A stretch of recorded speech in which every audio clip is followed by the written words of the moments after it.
ಎಲ್ಲ ಆತ್ಮೀಯರಿಗೆ ನಮಸ್ಕಾರಗಳು. ನಾನು ಸುನಿಲ್ ಕುಮಾರ್ ಜಮ್ನಾಳ್. ಜನಜಾಗೃತಿಯ ಉದ್ದೇಶದಿಂದ ಇವತ್ತು ಒಂದು ಗಂಭೀರವಾದ ವಿಷಯ, ಭಾರತದಲ್ಲಿ ಜಾತಿ ಶ್ರೇಷ್ಠತೆ ಯಾವ ರೀತಿ ಇದೆ ಅನ್ನೋದ್ರ ಕುರಿತು ಕೆಲವು ವಿಚಾರಗಳನ್ನು ಹಂಚ್ಕೊಳ್ತಾ ಇದ್ದೇನೆ. Caste superiority. ಜಗತ್ತಿನ ಯಾವುದೇ ದೇಶದಲ್ಲಿ ಇರಲಾರ್ದಂಥ ಈ ಜಾತಿ ವ್ಯವಸ್ಥೆ ಇವತ್ತು ಭಾರತದಲ್ಲಿದೆ. ಭಾರತದಲ್ಲಿ ಸುಮಾರು 6,000 ಜಾತಿಗಳಿದೆ, ಅನೇಕ ಉಪಜಾತಿಗಳಿದೆ. ಕರ್ನಾಟಕದಲ್ಲಿ ಸುಮಾರು 1,300 ಜಾತಿ ಮತ್ತು ಉಪಜಾತಿಗಳನ್ನು ಇವತ್ತು ನಾವು ನೋಡ್ತಾ ಇದ್ದೇವೆ. ಇವತ್ತು ಭಾರತದಲ್ಲಿ ಜನರು ಈ ಒಂದು ಜಾತಿಯ ಒಂದು ವರ್ತುಲದಲ್ಲಿ ಸಿಕ್ಕು ನರಳುತ್ತಾ ಇದ್ದಾರೆ ಇವತ್ತು. ಇವತ್ತು ಈ ಜಾತಿ ವ್ಯವಸ್ಥೆ ಅನ್ನುವಂಥದ್ದು ಹೇಗೆ ಬಂತು, ಇದರ ಬೇರು ಎಲ್ಲಡಗಿದೆ ಅಂತ. ಸಾಮಾನ್ಯವಾಗಿ ನಾವು ಇತಿಹಾಸವನ್ನು ನೋಡಿದಾಗ ಇದರ ಬೇರು ವರ್ಣಾಶ್ರಮ ವ್ಯವಸ್ಥೆಯಲ್ಲಿದೆ ಅನ್ನೋದನ್ನು ನಾವು ನೋಡ್ತೀವಿ. ವರ್ಣಾಶ್ರಮ ವ್ಯವಸ್ಥೆ ಬ್ರಾಹ್ಮಣ, ಕ್ಷತ್ರಿಯ, ವೈಶ್ಯ, ಶೂದ್ರ ಅನ್ನುವ ವರ್ಣಗಳನ್ನು ನಾವು ನೋಡ್ತಾ ಇದ್ದೀವಿ. ಈ 4 ವರ್ಣಗಳಲ್ಲಿ ಬ್ರಾಹ್ಮಣ ವರ್ಣ ಶ್ರೇಷ್ಠವಾದದ್ದು ಅಂತ ನಾವೆಲ್ಲ ನಂಬಿದ್ದೇವೆ. ಅದೇ ರೀತಿ ಈ ಶೂದ್ರ ವರ್ಣ ಇದು ಕನಿಷ್ಠವಾದಂಥ ವರ್ಣ ಅಂಥೇಳಿ ನಾವೆಲ್ಲ ಇದನ್ನು ನಂಬಿದ್ದೇವೆ. ಯಾಕಂತ ಹೇಳಿದರೆ ಹಲವಾರು ಕಟ್ಟುಕತೆಗಳ, ಕಾಲ್ಪನಿಕ ಕಥೆಗಳ ಮೂಲಕ ಇದನ್ನು ನಮಗೆ ನಂಬಿಸಿದ್ದಾರೆ. ಈ ಒಂದು ವರ್ಣಾಶ್ರಮ ವ್ಯವಸ್ಥೆ ಇದು ಸ್ವಾಭಾವಿಕವಾಗಿ ಬಂದಂಥದ್ದಲ್ಲ, ಇದು ದೇವರ ಸೃಷ್ಟಿ ಅನ್ನುವಂಥದ್ದನ್ನು ನಮಗೆಲ್ಲರಿಗೂ ಹೇಳಿ ಇದನ್ನು ನಮಗೆ ನಂಬಿಸಿದ್ದಾರೆ. ಇವತ್ತು ಏನು ಈ ಒಂದು ಸುಮಾರು 6,000 ಜಾತಿಗಳು ಭಾರತದಲ್ಲಿದೆ. ಇದರಲ್ಲಿ ಮೆಜಾರಿಟಿ ಅಂದರೆ ಬಹುಸಂಖ್ಯಾತ ಜಾತಿಗಳು ಶೂದ್ರ ವರ್ಣಕ್ಕೆ ಸೇರಿದವುಗಳಾಗಿ, ಅಂದರೆ ಸುಮಾರು 85% ಜನರು ಭಾರತದಲ್ಲಿ ಶೂದ್ರ ವರ್ಣಕ್ಕೆ ಸೇರಿದವರಾಗಿದ್ದಾರೆ. ಇವತ್ತು ಈ ಶೂದ್ರ ವರ್ಣ ಈ ವರ್ಣದ ಒಂದು ಕರ್ತವ್ಯ ಏನಂತ ಹೇಳಿದ್ರೆ, ಇವರದು ಮೇಲಿನ 3 ವರ್ಣಗಳ ಸೇವೆಯನ್ನು ಮಾಡೋದು ಅಂತ. ಇವರ ಕರ್ತವ್ಯ ಮೇಲಿನ 3 ವರ್ಣಗಳ ಸೇವೆಯನ್ನು ಮಾಡೋದು, ಅಂದರೆ ಒಂದು ಗುಲಾಮಗಿರಿಯ ಒಂದು ವ್ಯವಸ್ಥೆಯನ್ನು ನಾವು ನೋಡ್ತಾ ಇದ್ದೇವೆ. ಇಂಥ ಒಂದು ವ್ಯವಸ್ಥೆ ಭಾರತದಲ್ಲಿ ಇರುವಂಥದ್ದು ನಿಜವಾಗಲೂ ಭಾಳ ಅತ್ಯಂತ ಒಂದು ಕಳವಳಕಾರಿ ಮತ್ತು ಅತ್ಯಂತ ದುಷ್ಟ ಮತ್ತು ಅತ್ಯಂತ ಕ್ರೂರವಾದಂಥ ಒಂದು ವ್ಯವಸ್ಥೆ ಅಂತ ಹೇಳಿದರೆ ತಪ್ಪಾಗೋದಿಲ್ಲ. ಇದು ಒಂದು ರೀತಿ ಒಂದು ಒಡೆದು ಆಳುವ ನೀತಿ. ಈ ಜಾತಿ ವ್ಯವಸ್ಥೆ, ಈ ವರ್ಣ ವ್ಯವಸ್ಥೆಯ ಮೂಲಕ ಏನು ಈ ಜಾತಿ ವ್ಯವಸ್ಥೆ ಹುಟ್ಕೊಂಡಿದೆ, ಇದು ಒಂದು ಒಡೆದು ಆಳುವ ನೀತಿ ಅಂತ ನಾನು ಹೇಳ್ತಾ ಇದ್ದೆ. ಒಡೆದು ಆಳುವ ನೀತಿ ಸಾಮಾನ್ಯವಾಗಿ ಯಾಕೆ ಅದು ಬರ್ತದೆ, ಸಾಮಾನ್ಯವಾಗಿ ಒಡೆದು ಆಳುವ ನೀತಿಯನ್ನು ಯಾಕೆ ಅನುಸರಿಸ್ತಾರೆ? ಒಂದು ನಿರ್ದಿಷ್ಟವಾದ ಸಮುದಾಯದವರು ತಮ್ಮ ಸ್ವಹಿತಾಸಕ್ತಿಗಾಗಿ, ತಮ್ಮ ಉಳಿವಿಗಾಗಿ, ತಮ್ಮ ಬೆಳೆವಿಗಾಗಿ ಈ ರೀತಿಯಾದಂತಹ ಒಂದು ಒಡೆದು ಆಳುವ ನೀತಿಯನ್ನು ಅನುಸರಿಸೋದನ್ನು ನಾವು ನೋಡ್ತಾ ಬಂದಿದ್ದೇವೆ. ಇದು ಭಾಳ ಅತ್ಯಂತ ಒಂದು ಅಮಾನವೀಯ ಮತ್ತು ದುಷ್ಟ ಒಂದು ವ್ಯವಸ್ಥೆ ಅಂತಲೇ ಹೇಳ್ಬೋದು. ಇವತ್ತು ಈ ಸುಮಾರು ಜಾತಿಗಳು ಇವತ್ತು ಭಾರತದಲ್ಲಿ ಇದೆ, ಇನ್ನೂ ಕೂಡ ಅವು ಬೆಳೀತಾನೆ ಹೋಗ್ತಾ ಇದ್ದಾವೆ. ಆದರೆ ಸಾಕಷ್ಟು ಜನ ನಾವು ಇವತ್ತು ಈ ಜಾತಿ ನಿರ್ಮೂಲನೆಯ ಕುರಿತು ಚರ್ಚೆಗಳನ್ನು ಮಾಡ್ತೀವಿ, ವಿಚಾರಗಳನ್ನು ಮಾಡ್ತೀವಿ. ಆದರೂ ಕೂಡ ಈ ಜಾತಿ ನಿರ್ಮೂಲನೆ ಇವತ್ತು ಭಾರತ ದೇಶದಲ್ಲಿ ಆಗ್ತಾ ಇಲ್ಲ. ಆದರೆ ಇಲ್ಲಿನ ಏನು ಈ ಶೂದ್ರ ಜಾತಿಯ ಏನು ಜನ ಇದ್ದಾರೆ, ಹೆಚ್ಚಾಗಿ ಏನಾಗಿದೆ ಅಂತೇಳಿದರೆ ಎಲ್ಲರೂ ಕೂಡ ತಮ್ಮ ಒಂದು ಜಾತಿ ಶ್ರೇಷ್ಠತೆಯ ಒಂದು ಉನ್ಮಾದದಲ್ಲಿ ಇವತ್ತು ತೇಲ್ತಾ ಇದ್ದಾರೆ. ಅಂದರೆ ಯಾವುದೇ ಜಾತಿಯನ್ನು ತೆಗೆದುಕೊಳ್ಳ್ರಿ, ಇದು ನಮ್ಮ ಜಾತಿ ಶ್ರೇಷ್ಠ ಅನ್ನುವಂಥ ಒಂದು ಉನ್ಮಾದ, ಒಂದು ನಶೆಯಲ್ಲಿ ಇವತ್ತು ಜನ ತೇಲ್ತಾ ಇರೋದನ್ನು ನಾವು ನೋಡ್ತಾ ಇದ್ದೀವಿ. ಉದಾಹರಣೆಗೆ ಕೆಲವು ಉದಾಹರಣೆಗಳನ್ನ ತೆಗೆದುಕೊಂಡ್ರೆ ನಮಗೆ ಅರ್ಥ ಆಗ್ತದೆ. ಈಗ ಸಾಮಾನ್ಯವಾಗಿ ಯಾರಾದರೂ ವ್ಯಕ್ತಿಯನ್ನು ಕೇಳಿದರೆ, ಭಾರತದಲ್ಲಿ ಯಾವ ಜಾತಿ ಶ್ರೇಷ್ಠವಾದದ್ದು ಅಂತ ಕೇಳಿದರೆ ಸಾಮಾನ್ಯವಾಗಿ ಎಲ್ಲರೂ ಹೇಳೋದು ಬ್ರಾಹ್ಮಣ ಜಾತಿ ಶ್ರೇಷ್ಠವಾದದ್ದು ಅನ್ನೋದನ್ನು ಸಾಮಾನ್ಯವಾಗಿ ಹೇಳ್ತಾರೆ. ಅದೇ ನೀವು ಯಾರಾದರೂ ಒಬ್ಬ ಲಿಂಗಾಯತ ವ್ಯಕ್ತಿಯನ್ನು ಹೋಗಿ ಕೇಳಿದರೆ, ನಿಮ್ಮ ಜಾತಿ ಶ್ರೇಷ್ಠವಾದದ್ದು ಅಥವಾ ಕನಿಷ್ಠವಾದದ್ದು ಅಂತ ಕೇಳಿದರೆ ಆ ವ್ಯಕ್ತಿ ಖಂಡಿತವಾಗಿ ಹೇಳ್ತಾನೆ, ಇಲ್ಲ ನಮ್ಮ ಜಾತಿ ಶ್ರೇಷ್ಠವಾದದ್ದು ಅಂತಲೇ ಹೇಳ್ತಾನೆ.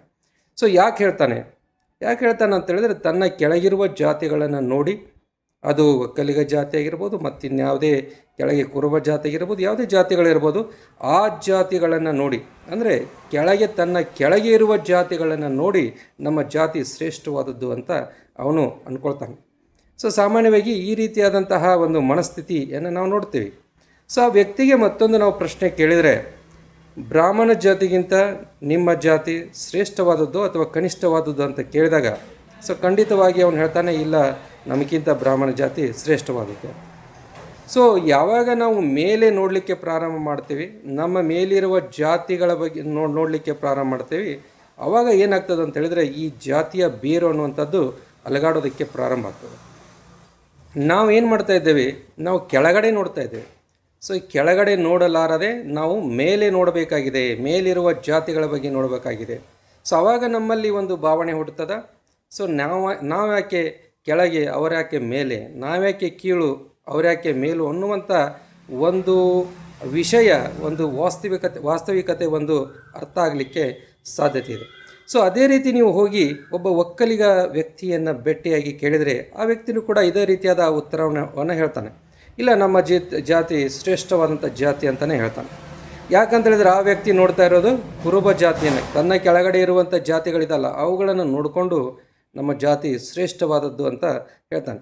ಸೊ ಆ ವ್ಯಕ್ತಿಯನ್ನು ನೀವು ಪ್ರಶ್ನೆ ಮಾಡಿ, ಲಿಂಗಾಯತ ಜಾತಿ ಅಥವಾ ಮೇಲಿರುವ ಬ್ರಾಹ್ಮಣ ಜಾತಿ ನಿಮ್ಮ ಜಾತಿಗಿಂತ ಶ್ರೇಷ್ಠವಾದದ್ದು ಕನಿಷ್ಠವಾದದ್ದು ಅಂತ ಕೇಳಿ, ಖಂಡಿತವಾಗಿ ಆ ವ್ಯಕ್ತಿ ಹೇಳ್ತಾನೆ, ಇಲ್ಲ, ನಮ್ಮ ಜಾತಿಗಳಿಗಿಂತ ಅವು ಶ್ರೇಷ್ಠವಾದ ಜಾತಿಗಳು ಅಂತ ಒಪ್ಕೊಳ್ತಾನೆ. ಸೊ ಆವಾಗ ಅವನಿಗೆ ಒಂದು ಅರಿವಾಗ್ತದೆ, ಸೊ ನನ್ನ ಮೇಲೆ ಇಷ್ಟು ಜನ ಕೂತ್ಕೊಂಡಿದ್ದಾರಲ್ಲ ಅಂತೇಳಿ, ಇಷ್ಟು ಜಾತಿಗಳು ನನ್ನ ಮೇಲೆ ಇದ್ದಾವ ಅನ್ನುವಂಥ ಒಂದು ಭಾವನೆ ಆ ವ್ಯಕ್ತಿಯಲ್ಲಿ ಬರ್ತದೆ. ಆವಾಗ ಸೊ ಯಾಕೆ ಇವರು ಮೇಲೆ, ನಾನ್ಯಾಕೆ ಕೆಳಗೆ, ನಾನ್ಯಾಕೆ ಕೀಳು, ಅವರ್ಯಾಕೆ ಮೇಲು ಅನ್ನುವಂತಹ ಒಂದು ವಿಷಯ ಅರ್ಥ ಆಗಲಿಕ್ಕೆ ಸಾಧ್ಯತೆ ಆಗ್ತದೆ. ಸೊ ಯಾವಾಗ ಈ ರೀತಿಯಾದ ಪ್ರಶ್ನೆಗಳು ತಲೆಯಲ್ಲಿ ಬರ್ತಾವ, ಆವಾಗ ಈ ಜಾತಿ ನಿರ್ಮೂಲನೆಗೆ ಒಂದು ನಾಂದಿ ಆಗಲಿಕ್ಕೆ ಸಾಧ್ಯತೆ ಇದೆ. ಸೊ ಅದೇ ರೀತಿ ಹೋಗಿ ನೀವು ಒಬ್ಬ ಕುರುಬ ವ್ಯಕ್ತಿಯನ್ನು ಕೇಳಿದರೆ, ಆ ವ್ಯಕ್ತಿಯು ಕೂಡ ಅದೇ ರೀತಿ ಹೇಳ್ತಾನೆ, ಇಲ್ಲ, ನಮ್ಮ ಜಾತಿ ಶ್ರೇಷ್ಠವಾದ ಜಾತಿ ಅಂತ. ಯಾಕೆ ಹೇಳ್ತಾನೆ ಅಂತೇಳಿದ್ರೆ, ಅವನು ತನ್ನ ಕೆಳಗಡೆ ಇರುವ ST ಅವರನ್ನು ನೋಡ್ತಾನೆ.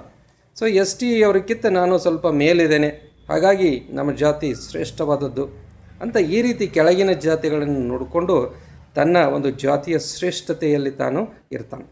ಸೊ ಈ ಒಂದು ಆ ವ್ಯಕ್ತಿಯನ್ನು ಕೂಡ ನಾವು ಕೇಳಿದಾಗ, ಇಲ್ಲ, ಲಿಂಗಾಯತ ಜಾತಿ, ಮೇಲಿರುವ ಒಕ್ಕಲಿಗ ಜಾತಿ, ಸೊ ಇವುಗಳನ್ನು ಆಧಾರವಾಗಿಟ್ಕೊಂಡು ಈ ಜಾತಿಗಳಿಗಿಂತ ನಿನ್ನ ಜಾತಿ ಶ್ರೇಷ್ಠನೋ ಕನಿಷ್ಠ ಅಂತ ಕೇಳಿದಾಗ, ಖಂಡಿತವಾಗಿ ಆ ವ್ಯಕ್ತಿ ಹೇಳ್ತಾನೆ, ಇಲ್ಲ, ಲಿಂಗಾಯತ ಜಾತಿ, ಒಕ್ಕಲಿಗ ಜಾತಿ, ಬ್ರಾಹ್ಮಣ ಜಾತಿ ಇವೆಲ್ಲವೂ ಕೂಡ ನಮ್ಮ ಜಾತಿಗಿಂತ ಶ್ರೇಷ್ಠವಾದದ್ದು, ಅವರಿಗಿಂತ ನಾವು ಕನಿಷ್ಠರು ಅನ್ನುವಂಥ ಭಾವನೆ ಬಂದೇ ಬರ್ತದೆ.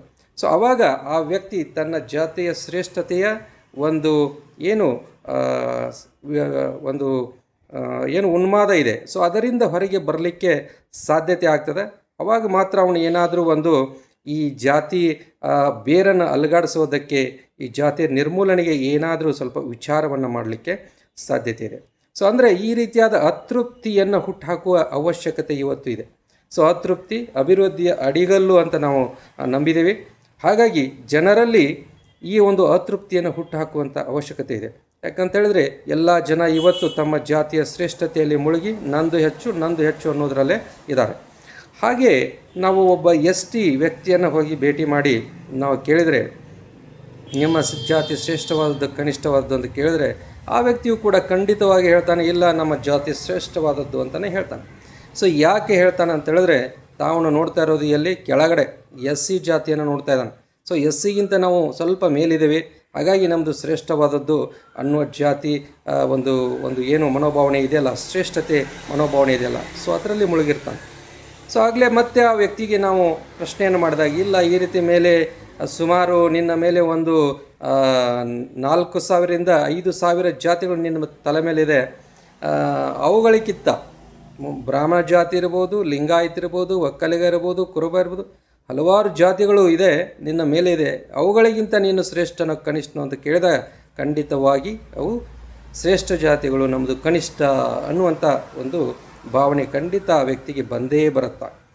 ಸೊ ಅದೇ ರೀತಿ ನಾವು ಮುಂದುವರೆದು ಹೋದಾಗ ಒಬ್ಬ SC ವ್ಯಕ್ತಿಯನ್ನು ಭೇಟಿಯಾದಾಗ, ಪರಿಶಿಷ್ಟ ಜಾತಿಯ ವ್ಯಕ್ತಿಯನ್ನು ನಾವು ಭೇಟಿಯಾದಾಗ, ಸೊ ಅವನನ್ನು ಕೇಳಿದರೂ ಕೂಡ ಅವನು ಕೂಡ ಜಾತಿಯ ಶ್ರೇಷ್ಠತೆಯಲ್ಲಿ ಮುಳುಗೋಗಿದ್ದಾನೆ. ಸೊ ಆದರೆ ಆ ವ್ಯಕ್ತಿ ಕೆಳಗೆ ನೋಡಲಿಕ್ಕೆ ಅವಕಾಶ ಇಲ್ಲ. ಅವನ ಕೆಳಗಡೆ ಯಾವುದೇ ಜಾತಿಗಳಿಲ್ಲ. ಪರಿಶಿಷ್ಟ ಜಾತಿಯ ವ್ಯಕ್ತಿಯ ಕೆಳಗೆ ಜಾತಿ ಯಾವುದೂ ಇಲ್ಲ. ಹಾಗಾಗಿ ಅವರಿಗೂ ಕೂಡ ಏನಾಗಿದೆ ಅಂತ ಹೇಳಿದರೆ ಸಮಾಧಾನ ಆಗಿಲ್ಲ. ಹಾಗಾಗಿ ಅವರು ತಮ್ಮ ಜಾತಿಯ ಶ್ರೇಷ್ಠತೆಯಲ್ಲಿ ಇವತ್ತು ಮುಳುಗಿರೋದನ್ನು ನಾವು ನೋಡ್ತಾ ಇದ್ದೇವೆ. ಅವರು ಕೆಳಗಡೆ ನೋಡ್ತಾ ಇಲ್ಲ, ಆದರೆ ಎಡಗಡೆ ಬಲಗಡೆ ನೋಡ್ತಾ ಇದ್ದಾರೆ. ಸೊ ಎಡಗಡೆ ಬಲಗಡೆ ನೋಡ್ತಾ ನಾವು ಶ್ರೇಷ್ಠರು ಅನ್ನುವ ಒಂದು ಸ್ಪರ್ಧೆಯಲ್ಲಿ ಬಿದ್ದಿರೋದನ್ನು ಇವತ್ತು ನಾವು ನೋಡ್ತಾ ಇದ್ದೇವೆ. ಸೊ ಎಂಥ ಒಂದು ವಿಪರ್ಯಾಸ ನೋಡಿ. ಸೊ ಅದರಲ್ಲೂ ಕೂಡ ಎಸ್ ಸಿಯಲ್ಲೂ ಕೂಡ ಇವತ್ತು ನಾವು ಟಚಬಲ್ ಮತ್ತು ಅನ್ಟಚಬಲ್ ಎಸ್ ಸಿಸ್ಗಳನ್ನು ನಾವು ನೋಡ್ತೀವಿ. ಸೊ ಇವತ್ತು ಟಚಬಲ್ ಎಸ್ ಸಿಸ್ ಅಂತೇಳಿದರೆ ಲಂಬಾನೀಸ್ ಇರ್ಬೋದು. ಸೊ ಆದರೆ ಅನ್ಟಚಬಲ್ಸ್ ಅಂತೇಳಿದರೆ ಈ ರೀತಿ ಹೊಲೆಯ ಮಾದಿಗ ಈ ರೀತಿ ಜಾತಿಗಳನ್ನ ನಾವು ನೋಡ್ತಾ ಇದ್ದೀವಿ. ಸೊ ಅದರಲ್ಲೂ ಕೂಡ ಅವರಲ್ಲಿ ಶ್ರೇಷ್ಠತೆ ಇಲ್ಲ. ನಾವು ಎಸ್ ಸಿಗಳು, ಆದರೆ ನಾವು ಟಚಬಲ್ ಅನ್ನುವಂಥ ಒಂದು ಭಾವನೆ ಇರುವ ಒಂದು ಜನರನ್ನು ಕೂಡ ನಾವು ನೋಡ್ತಾ ಇದ್ದೀವಿ. ಸೊ ಇಲ್ಲಿ ಕೆಳಗಡೆ ಬಂದರೆ ಎಡ ಮತ್ತು ಬಲ, ಹೊಲೆಯರು ಮತ್ತು ಮಾದಿಗರು. ಸೊ ಈ ಜಾತಿಗಳು ನೋಡ್ತೀವಿ, ಇವರಲ್ಲೇ ಕಾಂಪಿಟೇಷನ್ ಆಗಿಬಿಟ್ಟಿದೆ ಇವತ್ತು. ನಾನು ಹೆಚ್ಚು ಅನ್ನುವಂಥ ಒಂದು ಜಾತಿಯ ಶ್ರೇಷ್ಠತೆಯ ಉನ್ಮಾದದಲ್ಲಿ ಇವತ್ತು ತೇಲಾಡೋದನ್ನು ಇವತ್ತು ಕೂಡ ನಾವು ನೋಡ್ತಾ ಇದ್ದೇವೆ. ಇವರಲ್ಲಿ ಒಂದು ಕಾಂಪಿಟೇಷನ್. ಸೊ ಈ ರೀತಿ ಆದರೆ ಹೇಗೆ ನಾವು ಈ ಜಾತಿಯ ವಿಷಯ ವರ್ತುಲದಿಂದ ಹೇಗೆ ಹೊರಗೆ ಬರೋದಕ್ಕೆ ಸಾಧ್ಯ ಆಗ್ತದೆ? ಸೊ ಈ ಜಾತಿಯ ಒಂದು ಸಂಕೋಲೆ ಇದೆ, ಇದರಿಂದ ಬಿಡುಗಡೆ ಹೇಗೆ ನಾವು ಆಗಲಿಕ್ಕೆ ಸಾಧ್ಯತೆ ಇದೆ? ಸಾಧ್ಯನೇ ಇಲ್ಲ. ಹಾಗಾಗಿ ಈ ಜಾತಿಯ ಶ್ರೇಷ್ಠತೆಯ ಒಂದು ಮನೋಭಾವನೆಯಿಂದ ನಾವು ಇವತ್ತು ಹೊರಗೆ ಬರಬೇಕಾಗಿದೆ.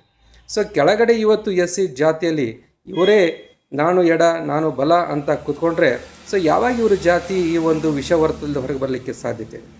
ಬರೀ ಕೇವಲ ಬಲಗೈಯಿಂದ ಮಾತ್ರ ಚಪ್ಪಾಳೆ ಆಗೋದಿಲ್ಲ, ಬರೀ ಕೇವಲ ಎಡಗೈಯಿಂದ ಚಪ್ಪಾಳೆ ಆಗೋದಿಲ್ಲ. ಸೊ ಎರಡೂ ಕೈಗಳಿಗೂ ಸೇರಿದಾಗ ಇವತ್ತು ಚಪ್ಪಾಳೆ ಆಗ್ತದೆ.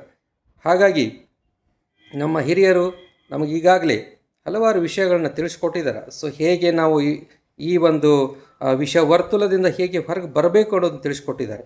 ಇವತ್ತು ಶಿಕ್ಷಣ, ಸಂಘಟನೆ, ಹೋರಾಟ ಈ ಒಂದು ತತ್ವಗಳ ಮೂಲಕ ಸೊ ಇವತ್ತು ಜಾತಿಯ ಶ್ರೇಷ್ಠತೆಯ ಈ ಉನ್ಮಾದದಿಂದ ಹೊರಗಡೆ ಬಂದು ಹೋರಾಟಗಳನ್ನು ಮಾಡಿ ಈ ಜಾತಿ ನಿರ್ಮೂಲನೆಗಾಗಿ ನಾವೆಲ್ಲರೂ ಪ್ರಯತ್ನ ಪಡಬೇಕಾಗಿದೆ. ಸೊ ಅದೇ ರೀತಿ ಪ್ರತಿಯೊಬ್ಬರು ಕೂಡ ಕೆಳಗೆ ನೋಡಲಾರದೆ ಮೇಲೆ ನೋಡುವುದನ್ನು ಇವತ್ತು ನಾವು ಕಲಿಬೇಕಾಗಿದೆ. ಸೊ ನಮ್ಮ ಕೆಳಗಿನ ಜಾತಿಗಳನ್ನು ನಾವು ನೋಡಲಾರದೆ ನಮ್ಮ ಮೇಲೆ ಇರುವಂತಹ ಜಾತಿಗಳ ಕಡೆಗೆ ನಾವು ಗಮನ ಹರಿಸಿದ್ದಾದಲ್ಲಿ ಈ ಒಂದು ಏನು ಜಾತಿಯ ವ್ಯವಸ್ಥೆ ಇದೆಯಲ್ಲ, ಈ ಜಾತಿಯ ವ್ಯವಸ್ಥೆಯ ಬೇರೇನಿದೆ ಅದು ಸೇಕಾಗಲಿಕ್ಕೆ ಪ್ರಾರಂಭ ಆಗ್ತದೆ. ಸೊ ಅಲ್ಲಿಂದ ಈ ಒಂದು ಜಾತಿ ನಿರ್ಮೂಲನೆಗೆ ಒಂದು ನಾಂದಿ ಆಗ್ತದೆ, ಒಂದು ಪ್ರಯತ್ನ ಮಾಡಲಿಕ್ಕೆ ನಮಗೆ ಒಂದು ಅವಕಾಶ ಆಗ್ತದೆ, ಒಂದು ಮನೋಭಾವನೆ ಬರ್ತದೆ, ನಮ್ಮಲ್ಲಿ ಒಂದು ಅತೃಪ್ತಿ ಹುಟ್ಟುತ್ತದೆ. ಸೊ ಇದರಿಂದ ಈ ಹೊರಗೆ ಬರೋದಕ್ಕೆ ನಾವು ಪ್ರಯತ್ನಗಳನ್ನು ಮಾಡಲಿಕ್ಕೆ ಸಾಧ್ಯತೆ ಇದೆ. ಹಾಗಾಗಿ ಈ ಕ್ಯಾಸ್ಟ್ ಸುಪೀರಿಯಾರಿಟಿ ಅಂತ ಏನಿದೆ, ಸೊ ಈ ಒಂದು ಜಾತಿಯ ಶ್ರೇಷ್ಠತೆಯ ಮನೋಭಾವನೆಯಿಂದ ನಾವೆಲ್ಲರೂ ಹೊರಗೆ ಬರೋಣ ಅಂತ ಹೇಳ್ತಾ 2 ಮಾತು ಮುಗಿಸ್ತಾ ಇದ್ದೀನಿ. ನಮಸ್ಕಾರ.